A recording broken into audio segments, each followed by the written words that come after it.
Hey guys, here we are again, back at the Beast Zone. We got another killer interview with a local musician here, and we're going to talk about a lot of things. You probably know this guy already. He's been in a lot of different projects, and he's got a lot of cool things going on, to my surprise, and we're going to find out what it is. Before we get to all that, though, if you subscribe to my channel, the Beast Ochoa, you will get alerts or whatever when I post an interview or anything, a video on there. So go and subscribe if you like what's going on here. I plan on having a whole lot more interviews with local drummers. It's just I've got to schedule these interviews and then get them edited and stuff, and then post them and schedule them. So just hang in there with us, and we're going to keep putting some more out. I hope you like the last four.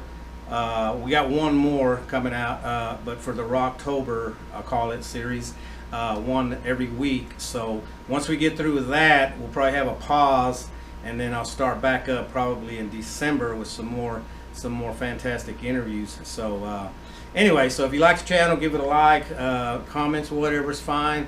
So we're going to just keep doing this with local musicians and drummers and stuff, in the music scene here in town. So I hope you like it. Today we got John Cameron. Hey. John, how are you doing, buddy? I'm great, Kenny. Thanks for the invitation. Oh, absolutely, man. I definitely have to, get you over here because I mean you've been around like I have for a while, and you've done a lot of things, and I hear you've done some interesting things other than drumming that I really want to hear about, that y'all probably want to hear about. So we're going to go back to the beginning. Yeah. When John was a little bitty, and how John got into playing drums, because that's the basic beginnings of your whole music career. So I'll let you just take us into that. I mean, kind of like what year and how you started, what were some of your influence, and then we'll just kind of bring it up to speed. Well, I think my story is unique in that I did not grow up in a rock and roll household. When I was born, my parents were 40 years old. Okay. They were born in the early 30s. Oh, wow. Okay. So my dad was not a musician, and he may be the type to have the radio on while we're going to the grocery store or something like that. Right. My parents didn't own instruments. My mom played music in the high school band, but once she became, a housewife and a mother, all that kind of went away. So one thing I do remember, and this is funny, as a kid, probably a single-digit child, right.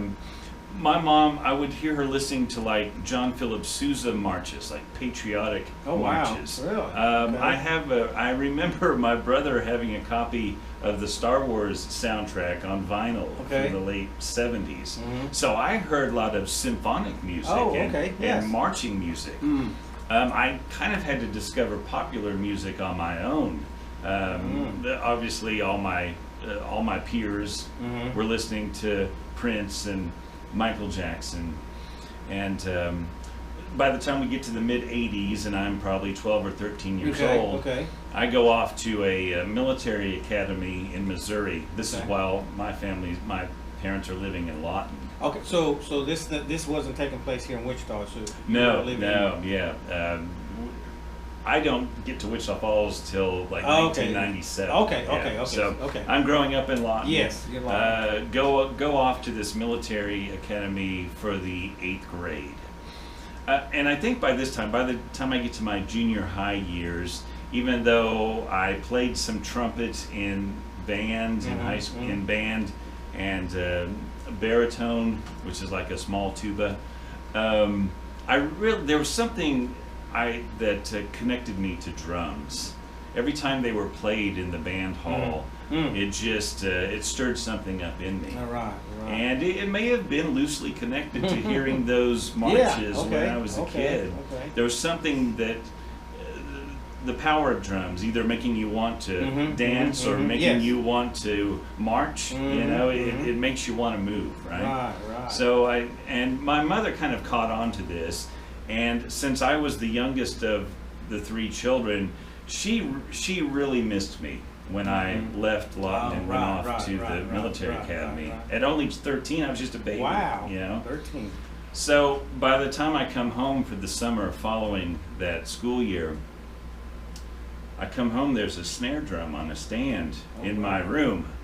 And I think this is kind of my mother trying to make up for my being gone for a whole year, and I think she truly missed me. But did she know that you were kind of like I would take sticks or something, and so she had an inkling that, hey. I think she knew that I had an interest. I don't know if I ever like sat them down and say, hey, want to be a drummer. But I would pass hints along from time to time. Gotcha.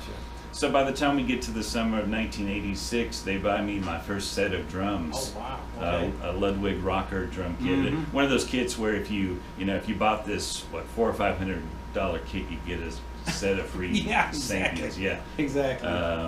And that's kind of when it all started. Wow. So from that point, how old are you there at that point? I'm 14. I'm around 14 years old in the summer of '86. So when is your first interaction with another musician that you actually collaborated with or did something with? Yeah, I feel like it happened pretty quickly. The reason I'm laughing is because some kids in a nearby neighborhood in Lawton, found out that I played the drums, and I can't even quite remember. I don't know if it was school friends or something, but they invited me over to be part of their band. Okay.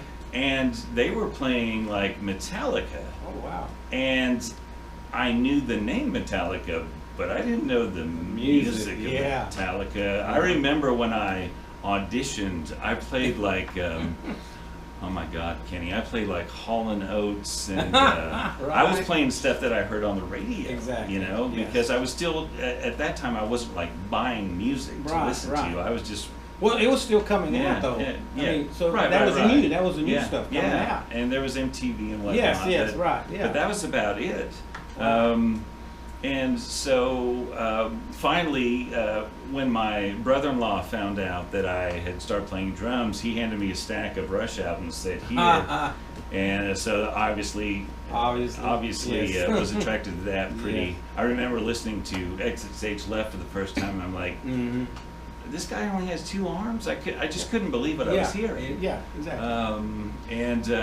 Really, I'll never forget when I heard Led Zeppelin for the first time, and this would have been probably 8 years after John Bonham died. I was like, this guy is playing the beats that have been in my head this whole time. Wow! Because I loved the power of rock, but I also loved the groove. Sure, I love those syncopated grooves. Those were so important to me. They are. And so, even to this day, Kenny, I have to say, if I had to choose a favorite drummer of all time, it would have to be John Bonham, just because of the combination of the sound of his drums and that groove. That if you ever watch them play, I mean, you really get the whole effect. Yeah. Because I mean, you can hear it, but like I mean, if you watch any of their films and concerts or whatever, I mean, it's just like mesmerizing because he's just like in his own world. Yes. And it's like you said, it's just that. But he introduced a lot of cool licks. Into drumming that I had never heard. Right. And I'm like, how is he doing that? Yeah. With back then the double pedal was really not really in the 70s is not existent. So he's doing the single pedal, and he was doing all these triplets and stuff. And like, how does a 1 foot do that? And oh my gosh! And he was listening. He was listening to a lot of funk music from the late '60s. So that's where that groove comes. He was wanting to be like a Motown drummer. In a rock and roll setting. Right. To this day, I listen to those albums. I'm like, I know they're classic. They're classics. I don't think it could ever get old. And I think any up and coming drummers that are looking to hone their their playing skills should go back and listen to that and just listen to it and take a little some of it and take it and add it to their. And here's what's fascinating. I got my first drum kit in 1986, and I really can't think of a more like transitionary moment in popular music, because that was the same year that Run DMC's Raising Hell came out, that featured Walk This Way with Aerosmith. Yes. So here we have this union of rap, which wasn't very well accepted among older white rock, and so here I was at 13, 14, not really knowing if it was a good idea to do that, to like rap, because of course no one older in my house had exactly it, right? Exactly. So and I'll be honest with you, the first time I ever heard John Bonham play drums was probably on a Beastie Boys sample from about 1986 or 87. That was before I heard Led Zeppelin for the first time. Oh, wow. So I probably heard James Brown. Yes. I probably heard Led Zeppelin sampled on a rap album before I heard the actual recorded music. Yes, and I remember when they used to do that. I remember they take samples and then we like, that sounds familiar. Yeah, one of my favorite moments in the history of drums is the intro to When the Levee Breaks. Oh yeah. It was sampled on the Beastie Boys' first album, and I guarantee that's the first time I heard it. Wow. And when I heard it on the Led Zeppelin album a year or so later, I was like, that's where that came from, right? That drummer does that? I want to listen to that drummer. Right. Some And isn't that interesting how they, brought that to some people's attention, and like you said, you never heard it before, and then you hear it, and you're like, well, I would always like, who is that? Who's that playing that? So at this time, tell me about the drums. What do you actually have as far as what kind of drums you got? Right now? No. Oh, okay. So I've got the 5-piece Ludwig rocker kit, and you have cymbals, some cheap Sabian cymbals. I think when my dad bought the kit, I got a free Sabian B8 crash and a B8 ride. Okay. And I didn't get 2 cymbal stands, so I took 1 cymbal stand. I put an extender rod, so it was almost like Neil Peart. It was a crash. Over a ride. And so that was my first. What was the configuration? Yeah, so it was probably, I think the going thing for Ludwig at that time was probably 12, 13, 16 just with your a basic 22-inch kit. Yeah, so your basic 5-piece drum set. Okay. And the snare drum sounded really bad. I remember a friend of mine giving me an old Ludwig Acrolite, and it sounded much better. Much better, yeah. And here's a great story. This is perfect. So when I got the drum kit and the free cymbals, this was at Frontier Music in Lawton. The guy who sold me the drum kit, who was a drummer, he went and got the cymbals. Okay. But he sent someone to go get the hi-hats, and apparently they didn't know that they were supposed to get the entry-level hi-hats. Oh. So this person wanders off to the back and comes back. I don't know if they still do it, but they have the plastic bags with the handle with the hi-hats. And it was 14-inch Zildjian New Beats. Oh, wow. And I looked at, there's a sticker on it, it said $262. I was like, I'll take that. And I literally snuck it into the car before anyone found out. Wow. And I still play those hi-hats to this day. Seriously? I still play those hi-hats. They're great hi-hats. I don't think you can beat it. I think they're great those hi-hats. New Beats are kind of the industry standard. They are. Yeah. A lot of people use those, praise those. It's a standard. Exactly what you're saying. Just the mere fact that I played basically the same hi-hats that Neil Peart played, I was like, well, that's something. Yeah, that's gotta be worth something. That's got to be something. Yeah. Give you a little inspiration to try some things on there. So as you're progressing there, what's your next venture into doing something as a group or something? I was probably my first legitimate band that may have had some potential. Was again, this is in Lawton. When I'm in high school, I'm in this was when college radio was kind of a cool thing. Right. I was in a band called Rosemary Wisdom. But it was a cool band because the lead singer / guitar player was a very gifted musician. You could tell that he was just born with this deep understanding of music.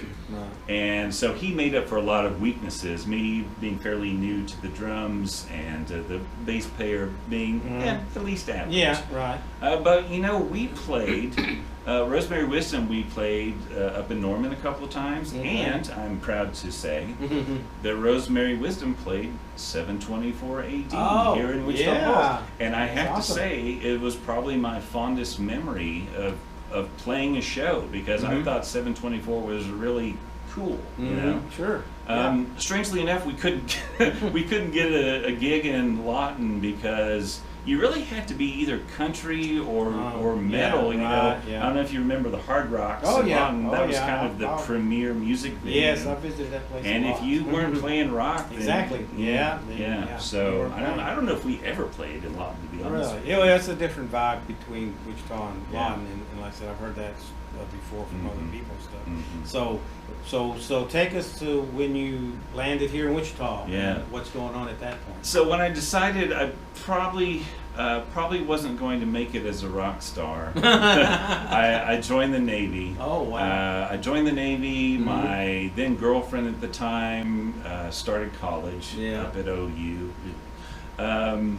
And did a stint in the Navy, came back to Oklahoma, started living with her in Oklahoma City.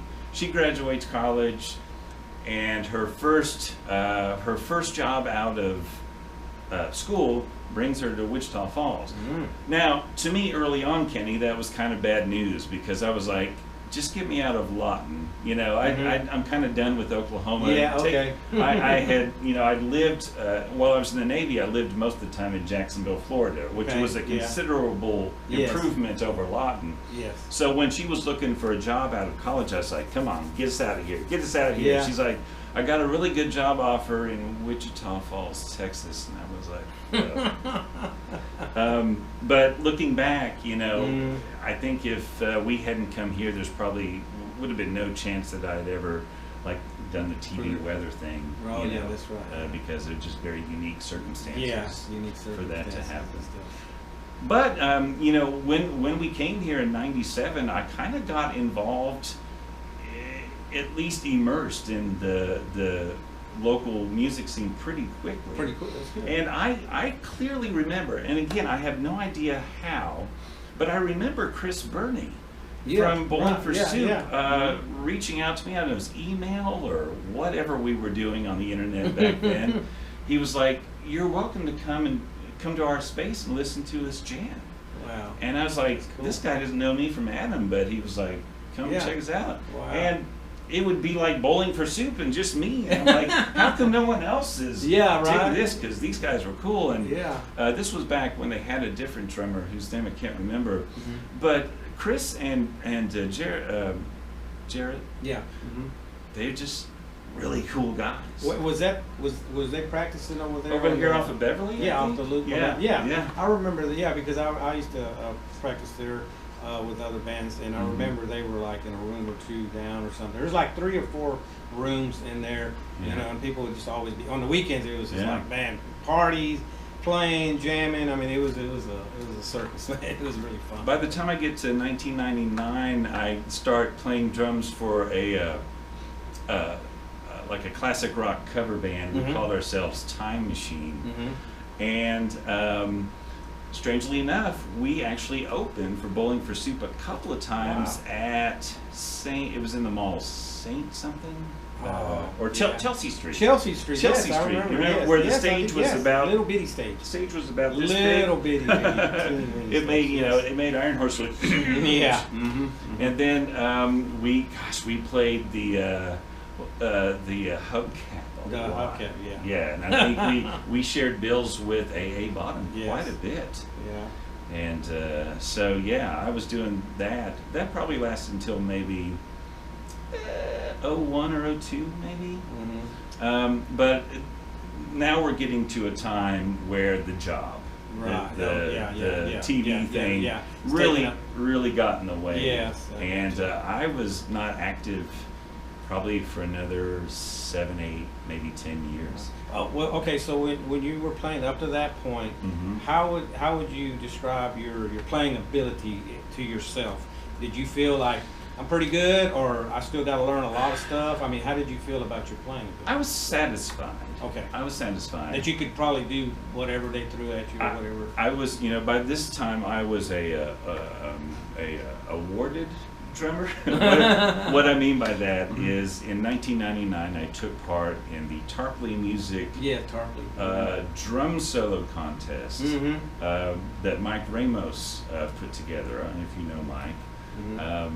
This was when Tarpley was brand new, and there were probably 7 or 8 drummers that took part, and I actually won it. Did you? And what was the criteria? I mean, what did you have to do? Well, I think it was just time. You had a certain amount of time. Oh, you just played a solo? Yeah, and you played a solo. Oh, okay. Yeah, it wasn't like you didn't. Yes, yeah. Do you remember the time Sam Gibbs had one of those also? I can't remember what year or decade, to be honest. But I remember it was who could do the longest single stroke roll. Oh, wow. And they have somebody sitting there and they say, whenever you're ready. Really? So I remember I was number 2 out of all the drummers that did it. But you just had to sit there and just like, and it was just whoever could to last the longest. Wow. Boy, I tell you what, man. It's just endurance. Oh, my goodness. Yes, yes. And you couldn't, I mean, you could waver a little bit as far as how hard you were hitting, but you couldn't get to a point where, you missed one of the strokes, Oh, my God. But I remember that, and I think the prize was like this killer snare drum. I mean, I don't even remember what brand. It was just a killer. I don't know, it might have been Yamaha, it might have been Ludwig. It was just a very expensive snare drum. So they had it sitting over there, so you're looking at it. Yeah. You're like, I want that snare drum. Yes. I mean, I got to just keep playing. How long can I keep playing? I want that snare drum. But I remember, and they said, well, and after it was all over, they said, yeah, I almost got it. He goes, you came in second. So-and-so won it. I'm like, damn. Do you remember how long you were playing, just sitting there doing that? I don't. I just know it. This hurt for like God. a day. I tried my bestest. I mean, have you ever tried that? Just play a single stroke roll for as long as you can?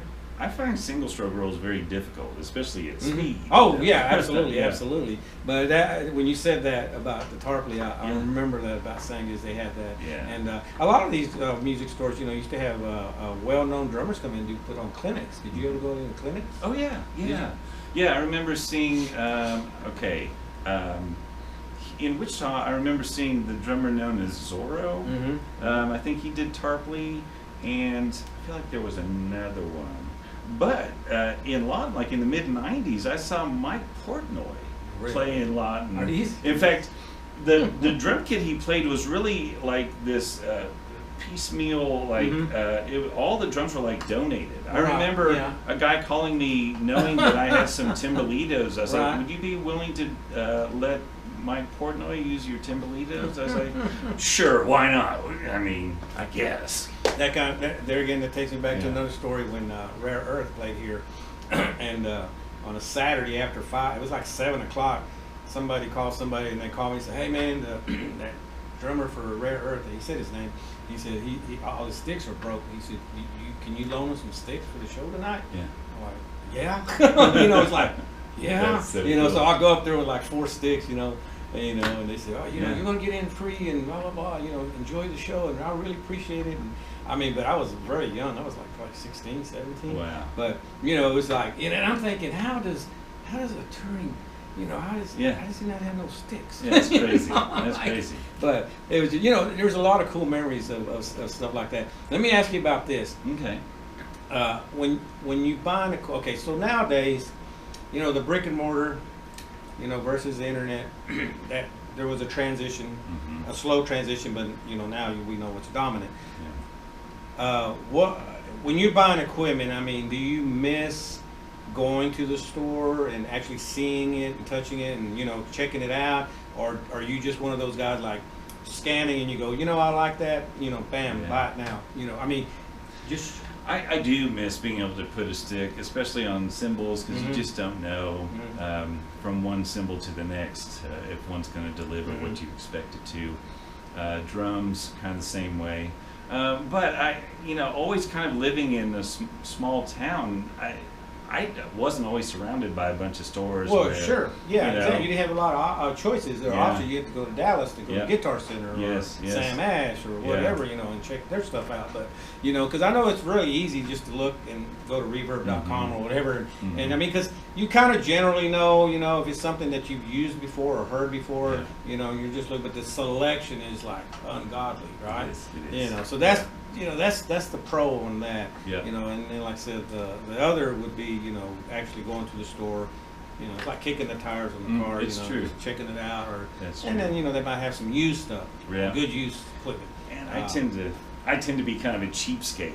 I'm always willing to go used if the market has what I'm looking for. Well, you know, I found lots of cool stuff at the pawn shop.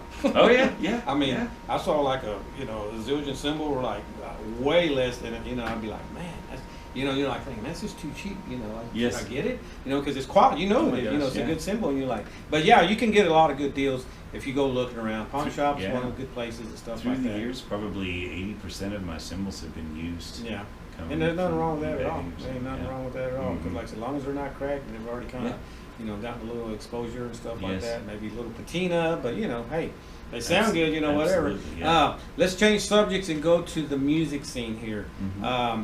What's your thoughts on the music scene, how it's transitioned, and what's going on like now? And I mean, is there anything like that you think should be maybe modified, enhanced, or anything? Or do you think there's a good mix of music, bands putting projects together? What do you think? Briefly go back to 2008.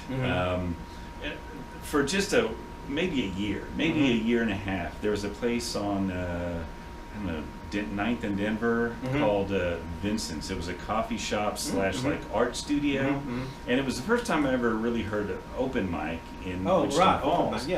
And that really opened my eyes to how much talent there is in this city. There were people who took part in this open mic, you know, since it was just coffee, it was all ages. There was everyone from, you know, almost 80 years old to like 15, 16 years old. And they were all kind of mind-blowing. I just couldn't believe how... Maybe kind of that brought them out of the woodwork. It could be. In other words, there's no other... I think that maybe they felt safe. And like, well, you know, I can do this. You know, it's not like a big... You know, but to answer your question, there are times where I wish the music scene was a little more dynamic, and in fact, what I mean by that is maybe maybe some wider variety of genres of music being played. I mean, we're doing great in the rock category. We're doing well in the red dirt and country. Metal scene's pretty strong. I would like to see more people of color on stage, as you know, especially on some of our premier venues. Absolutely. The only box I haven't ticked as a drummer in Wichita Falls is I've always wanted to play drums for a funk band. You know, that love for John Bonham, that love for the groove. I've always wanted to play drums for a grooving band, a funk band. So I'd love for Wichita Falls to have like a premier funk band. I know the love for the music is there because when that band comes up from DFW and plays out at the park, Harold Budd Park, the people go crazy. And it's a huge band. They got like a horn section. I think I discussed that with one of my guys on an interview. We talked about when you play with more instruments and, like you said, sections like horn sections or you got keyboards.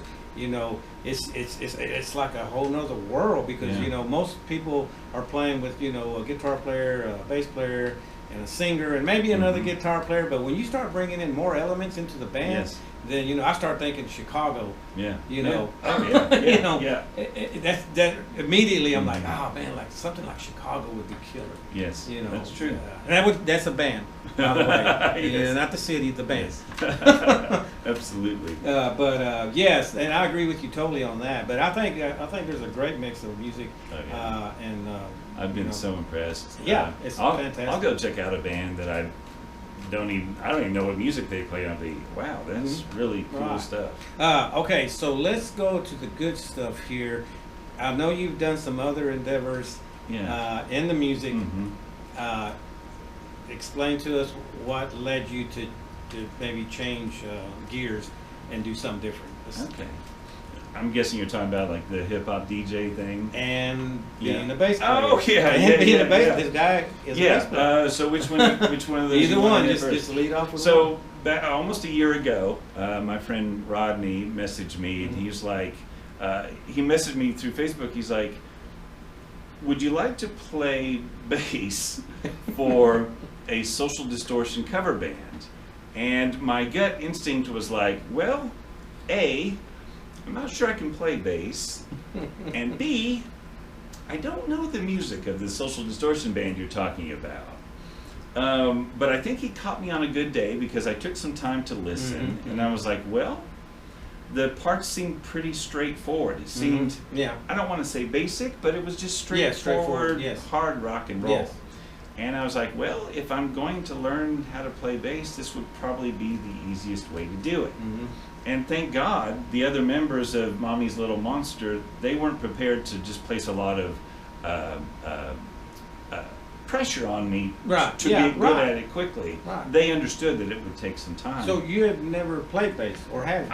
I had owned some basses, but I messed around with them on the couch. I had really no intention of performing publicly. So here we are a year later. We've played a few gigs this year, and I have to say, Kenny, it's been really satisfying.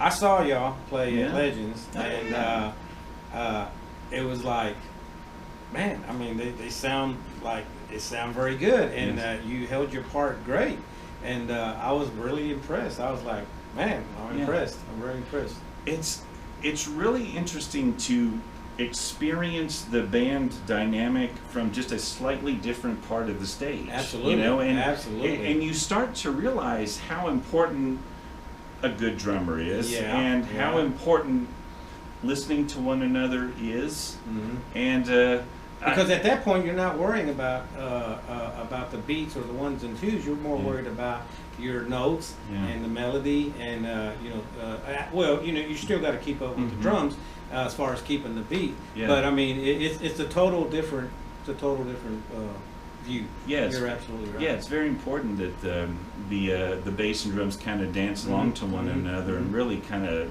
keep that foundation solid for whatever's happening on top of vocals and guitar. And no, y'all did a great job. It's been did a great super job. satisfying. That's good. You know, I'll be honest with you. I'm the type of person that if it seems like it's really outside of my comfort zone, I'll say no. So looking back, I would have really regretted not taking the opportunity. That's awesome. And you're continuing that as we speak. Yeah. In fact, we might have some shows coming up in December. Okay, that's awesome. Yeah, I'd say if you haven't heard them, then you need to go hear them. It's great. They sounded some good rock and roll. For sure. Very good. Okay, so now let's go to the DJ. Yeah. Tell us what's going on there. Yeah. So I talked about 1986 being a very transformative time in popular music.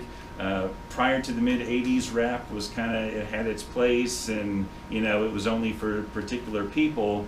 And here I am, 12, 13, 14 years old, and my ears are wide open. Between that and seeing like Yo MTV Raps on MTV, and hearing this music, and obviously the rhythms. As a drummer, the rhythms really connected to me. Right.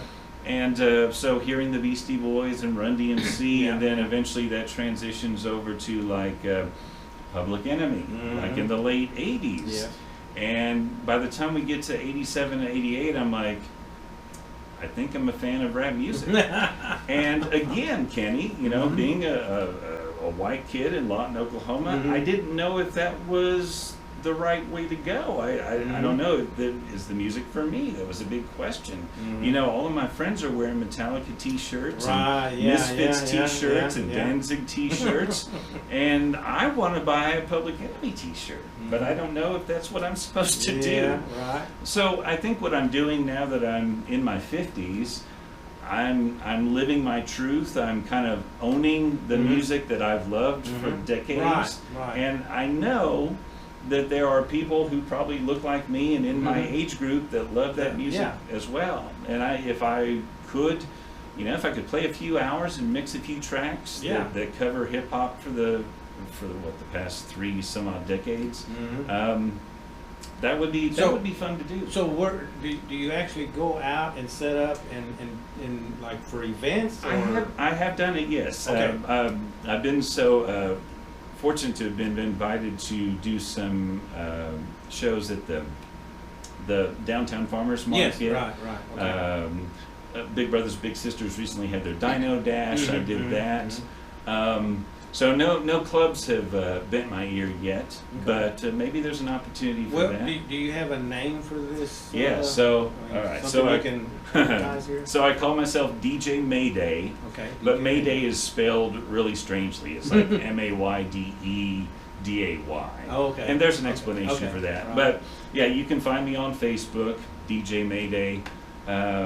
And again, I'm just trying to appeal. I don't want to be like a wedding DJ, right? Because that's not my thing. I just want to appeal to the same people who love hip hop as much as I do.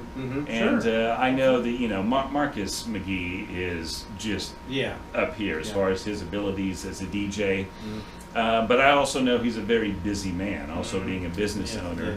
So if I could help kind of expand the options here in town as far as fill in the gaps, DJs, fill in some gaps where they need somebody like that. Yeah, that's awesome. It's really cool. And I will say, Kenny, the digital technology makes it so much easier now because I don't have to buy a ton of music. You don't carry albums? I'm literally using like the digital version of 2 turntables. And it's literally that big, and the music is coming off of a laptop computer, so it's far less labor intensive than it used to be. Just real quick, let's revert back to drums. Yeah. Have you done any original projects with anybody? And/or recording? No, I've been involved in a few recordings through the years. But I've never, that first legit band I was in a lot was the only band I've ever been in that did almost 100% original music. Okay. Virtually everything else has been cover bands. Well, what's your take on that? Do you think that's okay, or would you rather play original because you can express yourself more, or are you satisfied with just playing cover tunes and just say, what do you need to learn? Now that I've been doing it for 3 some odd decades, I'm not sure that I really have the ambition to do original music. I'm perfectly fine if I'm with a group of people who can really do an interesting cover of a well-known act. That's going to be satisfying for me, but I also know it's probably going to be satisfying for the audience. Sure. I'm really more thinking about, I don't want to play something that's just like satisfying for me and the audience is like, what are they doing? I don't understand what they're doing. So in a place like Wichita Falls, I'm perfectly fine with playing good cover tunes. That's good. Yeah. That's good. Well, and you can still, still express your individuality. You can still put some stank on the drum part. You can maybe, I don't know, kind of make it your own. Right? Yeah. Well, you're absolutely right. Just give it your little touch, but keep with the signature licks that the song has, and so like I said, the audience can appreciate. They did a good version of this song. Well, just like the band here, the tribute band, right? Yeah. Are you pretty precise on that? Pretty much, yeah. We're not really straying much from, because it would be quite obvious with Mama's Little Rancher, because it is straightforward rock and roll. 4 on the floor. Don't rarely ever. Yeah, it was very ear pleasing because I like the tempos and I like the simplicity. Yes. And the drive, it was just really good solid stuff. So you said you might have a show coming up soon. Yeah. Right now, I think the one we have on the books for sure is going to be December 8th at Iron Horse Pub. We'll probably be opening. Even though we were kind of given carte blanche, we decided instead of being the headliner, we'd like to be the opener. Okay. Maybe it's because we're older and we like to get to bed early. I don't know. That kind of plays into it. But I believe we're going to be sharing that bill with My Fleeting... Wait. Is it My Fleeting Romance? I don't know. I'll have to get back to you on that. Okay. Well, we'll this interview here will air before that date, okay. So at least anybody interested in that would be interested in going to checking it out, cool. Which I would highly advise. Yeah, like I said, it's a killer. I mean, y'all were just really tearing it up. Oh man, thank you. I appreciate that. So real quick, do you have any when you use your drumsticks? Do you have anything of preference? I know I like to ask the guys, do they like the nylon tip or the wood tip? Which guy are you?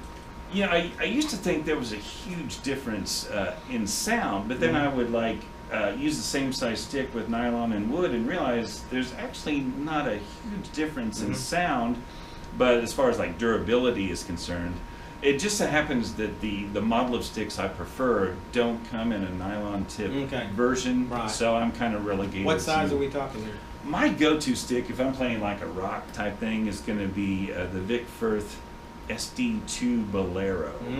Those are interesting because they're like thick and beefy like a marching stick, but because they're made out of maple, they're really lightweight. So they're beefy, almost we had like a 2B or something? Remember you remember like when we were in kindergarten, we had those big old pencils. Oh yes. Yeah, so they were big and beefy, but since these sticks are made out of maple, they're super lightweight, and that's important. I'm real picky when it comes to the weight of the sticks. Yes, you're right. So I really do prefer maple. You know, I really did. I didn't realize. The sticks came in variety of actual lengths, and because I started studying that, I'm thinking, well, most sticks are about like this, 16, 16.5. Yep. But I always thought they were too short, but I have short hands, so I think it was an ergonomics deal. It's like I always missed a cymbal by that much. And then and I started looking. I'm like, they actually make 17-inch sticks. Yeah. Oh, okay. So I got into that, looking into that and stuff. That's what I use on. I use Vic Firth also. Good. Metal N is what it's called. And it's a pretty good sized stick, and it's always done me really good. I mean, all sticks are going to break eventually. Yeah. Eventually. Yeah. But if you can make it last quite a while, that's a good stick because, like I said, a lot of sticks are just trash. And I mean, you can't even play 2 songs and it's like, holy crap. And that's one downside with maple is they're probably a little more fragile, a little easier to break than hickory. Yeah. A lot more. And of course, that depends on the type of music you're playing. It's true. Yeah. So a stick can last for a long time if you're doing some jazz. Yeah, that's true. Do you play any other? Do you like any other styles? Like, do you like jazz? Do you like? I'd love to listen to jazz. Yeah. I've never really had the opportunity to surround myself with other jazz players and try to learn how to do that, because that's really all about sitting down and doing it. Right. I can play what I would consider like a jazz lick, but it's not going to take me very far. Yeah. Again, the brain of a jazz drummer is just a different brain from mine. Yeah, it's a whole different. Yeah, I love to play Latin rhythms. I just try to listen to as much different stuff as I can. And as you should, as anybody should, really. You should listen to a lot of types of different music to just hear. There's so many different styles of beats out there. It's just unbelievable. It is. It's really unbelievable. Did you bring any sticks? I did bring some sticks. Do you mind doing a little outtake for us on the drums? Let's do it. Okay, here he is. He's going to do an outtake on it. Okay. All right. John Cameron. Just well away, man. The pressure's on. The pressure's on. Just make yourself feel at home and just play whatever you want. All right. You are on.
Thank you, sir, for coming and Oh, man. doing this interview. Appreciate you. What a blast.